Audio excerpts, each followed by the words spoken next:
Welcome back to California Cooking. On today's episode, we are counting down to Christmas and giving you some great ideas for your holiday table.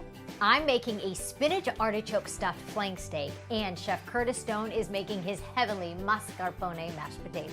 Then Chris Burrous has taken us to a shop where they make ice cream rolled tacos. And does Levi like it? I'm making him a mashup of two of my favorite soups, a potato bacon soup and a white chicken chili.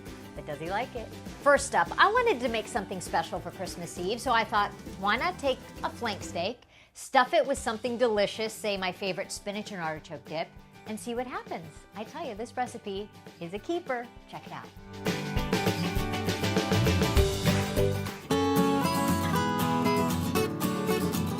I was thinking of something special to have on Christmas Eve or a Christmas Day dinner. And usually it's some kind of beautiful roast, but I find roast intimidating because I don't really know how to cook it and it takes too long or it's too expensive. So I thought, what if we did a spinach artichoke dip stuffed flank steak? So think of all of the flavors that you love in spinach artichoke dip, with the creamy sauce, with the spinach, the artichoke, and then I'm gonna put it in the middle of the flank steak, roll it up, and saute it off. And then you slice it and it's got that pinwheel in the middle. I think it could be a winner. I've never done this before. Again, it's one of those things where I said, what do I love? Oh, spinach and artichoke dip. But I also thought what goes perfectly with steak is creamed spinach. So it's kind of a play on that. And I start with sauteing up some shallot. So I'm gonna choose shallot over onion just for this one. I think it's a more delicate, subtle onion flavor. And anything good, I think, starts with some sauteed onion and garlic. And my favorite thing to get if I go to a restaurant and I see they have spinach artichoke dip on the menu, I'm getting it.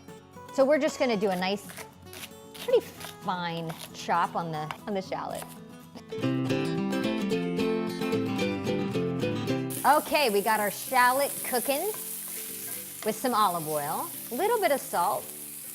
So get your shallot soft, and we're gonna get going on our spinach artichoke dip. What I have going on back here, this is a Dutch oven, so it's a heavy bottom pan.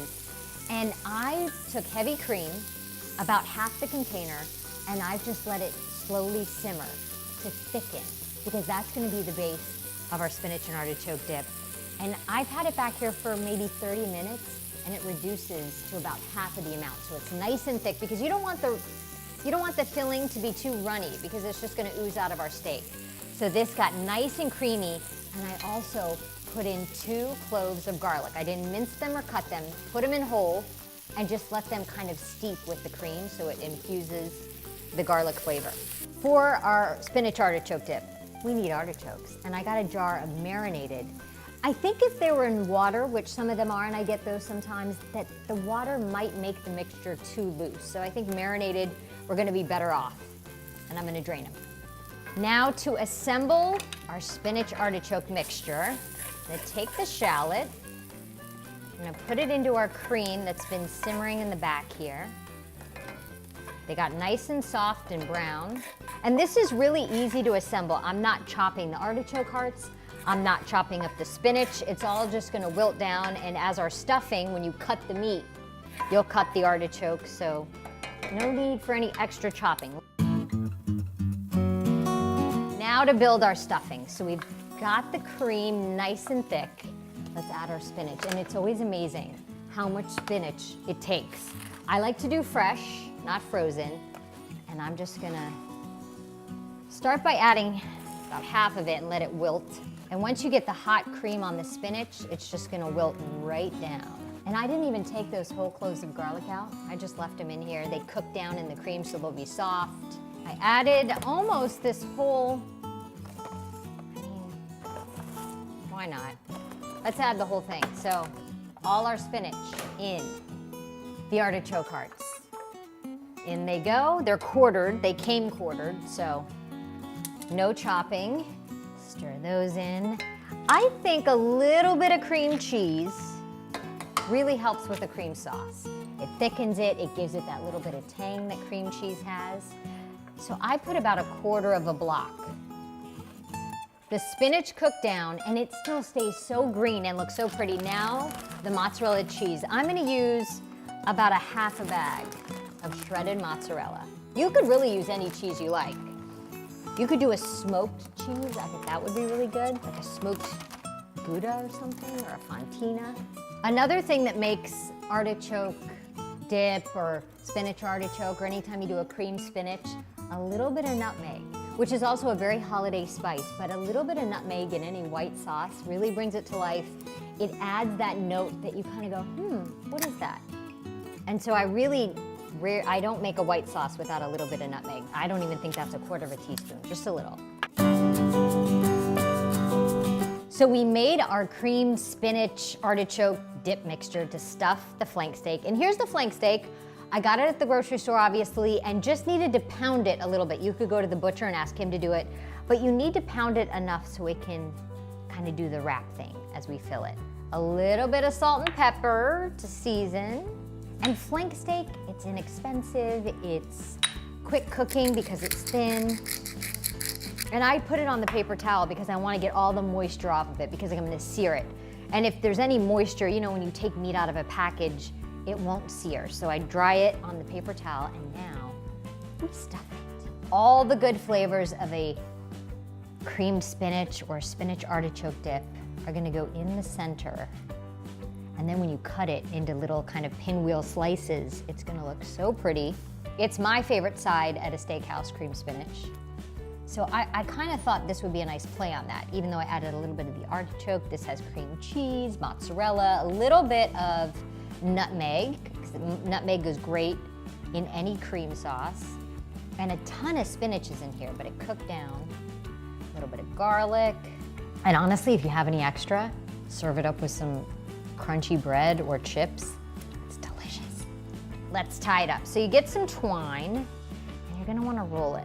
You wanna work quick. Tie this baby up. All right, now it's tied up. We're gonna go and saute it in a cast iron skillet, get it nice and brown, and then stick it in the oven. Now we saute our flank steak. In a cast iron, I have a little bit of olive oil, and you want the sizzle. You want it to brown on every side, and then we're gonna stick it in the oven in the same skillet for about 15 minutes until it's cooked to about medium rare, if you like that. 350, 375 for maybe just 10, 15 minutes. Heavy. Okay. Really? It's too heavy for me to lift? Okay, this is embarrassing. I can do it. If I ate more meat, I really can't. Okay. Here we go. There we go.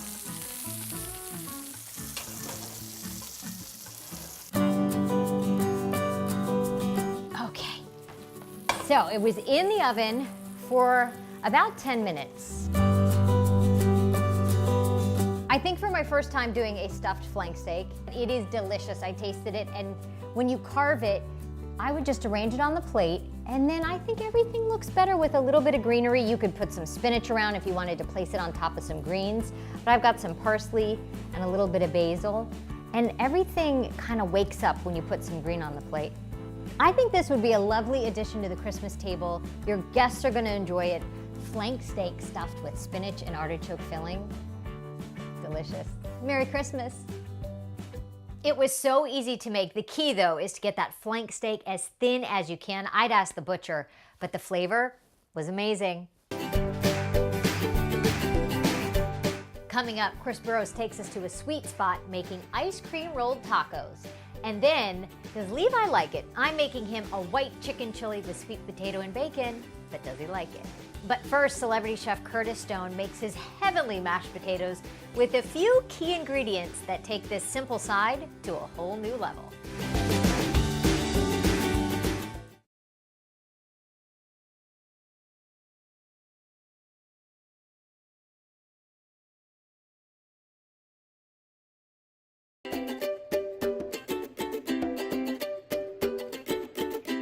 If you're looking to whip up some extra special mashed potatoes for your holiday meal, Chef Curtis Stone makes these fantastic mashed potatoes for his family. Take a look.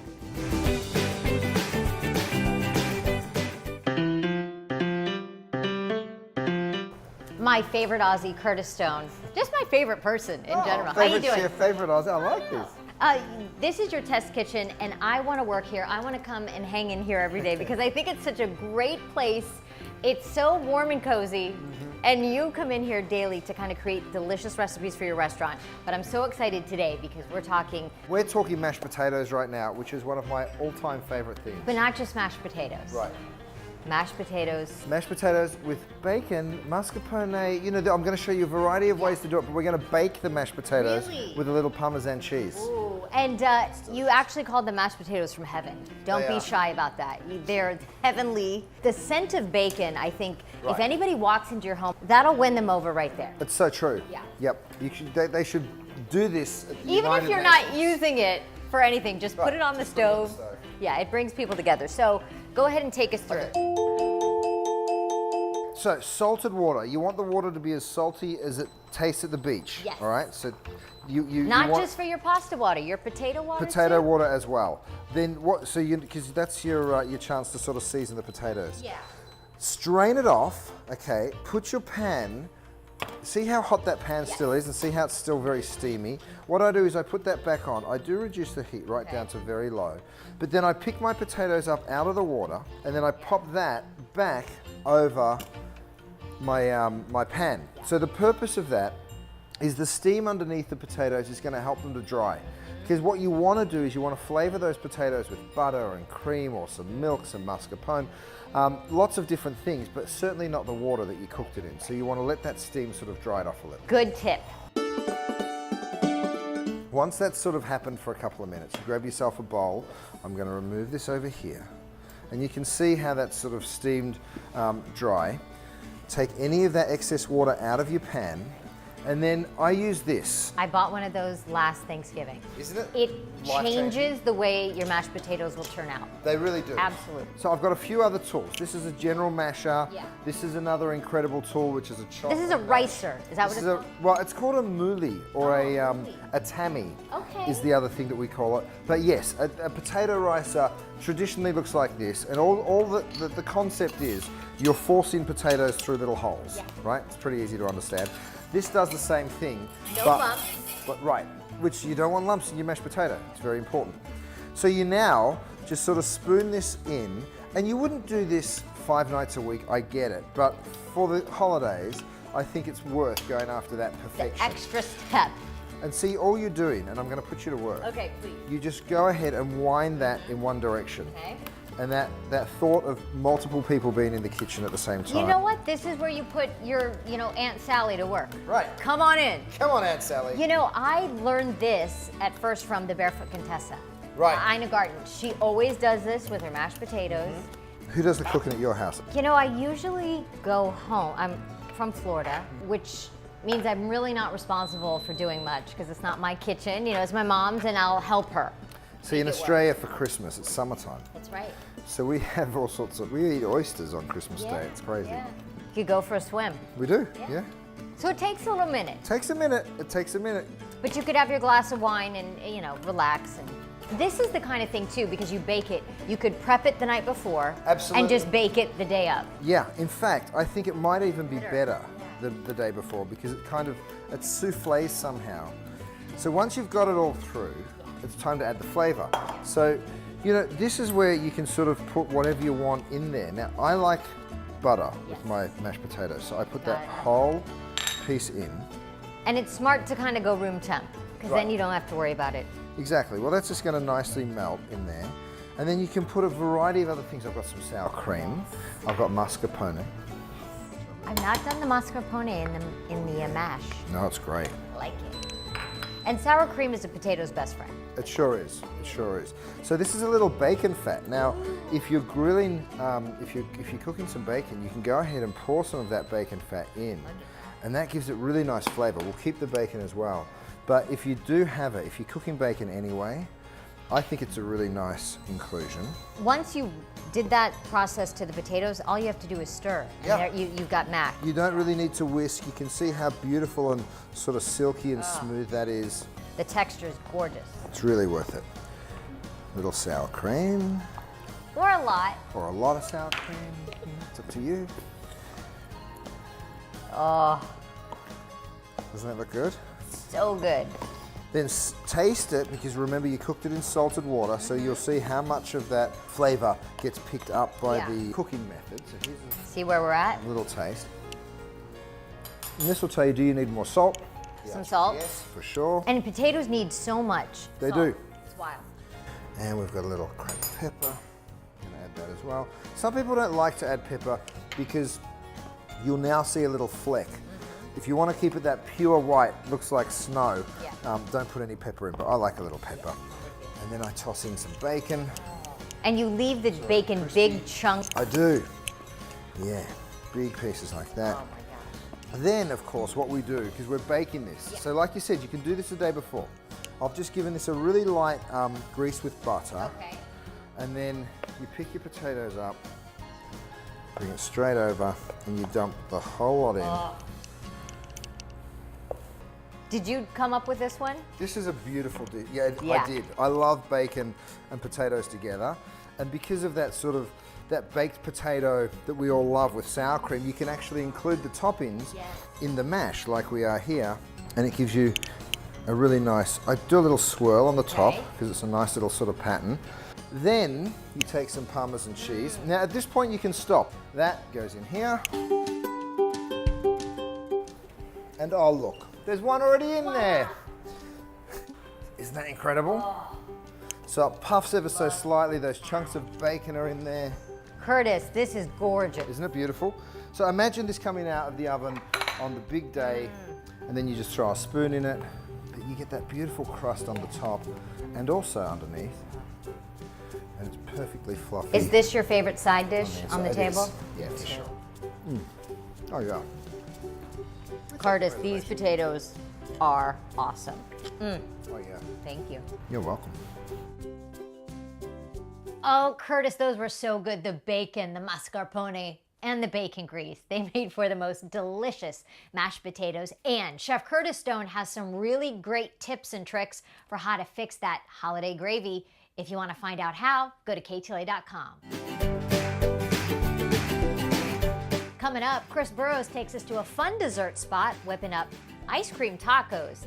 And then, does Levi like it? I'm making him a white chicken chili with sweet potato and bacon, but does he like it? That's coming up.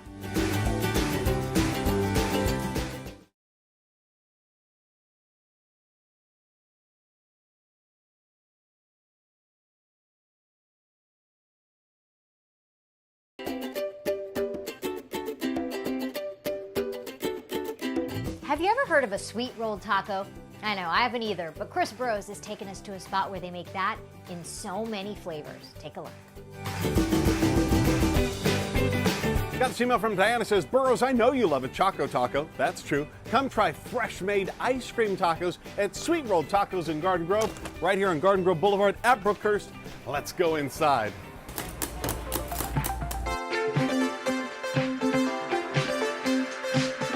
Hey, Diana, I'm Chris. Good to see you. Good to see you.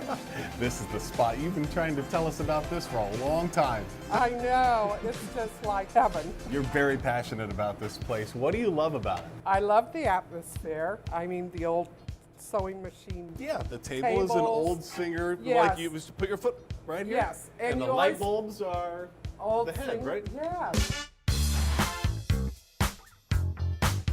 What would you guys like for today? I would like the strawberry shortcake with the red waffle cone. That's a great choice. And then for you, sir? Yeah. Number 4, Rainbow Road. That beautiful teal taco looks great.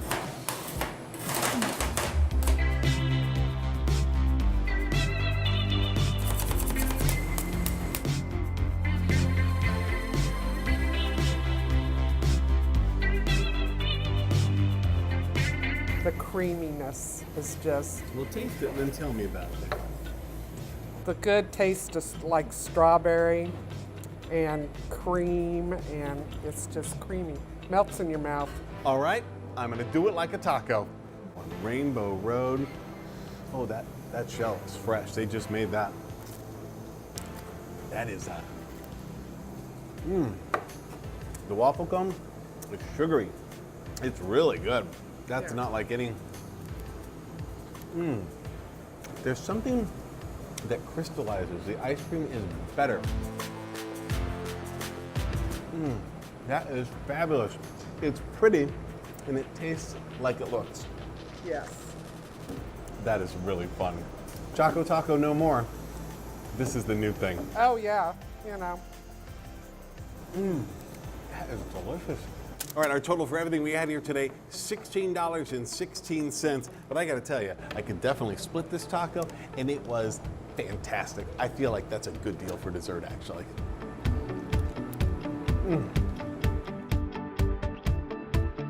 Janet, thank you so much for tipping me off to this place. Well, thank you for coming. There's a lot of Instagram food out there, and this is Instagram worthy, but it tastes good. Thanks for watching Channel 5. I really appreciate it.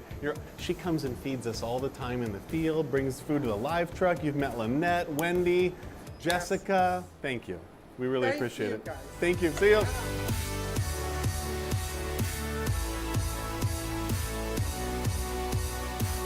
Chris, those are so fun and colorful. I love that idea. Thanks so much. On to Levi Likes It. I make him a white chicken chili with sweet potato and bacon, but does he like it? Let's find out. Levi, it's Mama's white chicken chili. No, I want it. How come? No.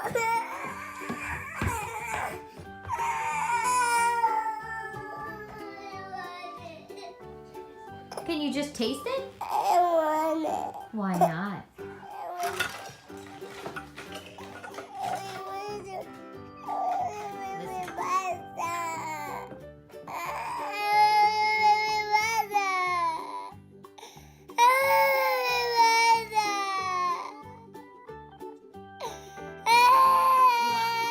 You want pasta? Yeah. Okay, can you try one taste? No. One bite? No. I'll get you pasta if you stop crying. Can you stop crying? A chicken chili fail. He didn't like it. Oh well, but I'm telling you, it is delicious. If you want to find out how to make it, go to KTLA.com. Well, that does it for us. I want to wish you and your family a happy holidays and a Merry Christmas. We'll see you next time. I'll show you the one of the other. Did I ever load it? I go. messed up your masher here. Okay. It got stuck. What happened? I don't know. I messed up the moolie. The moolie.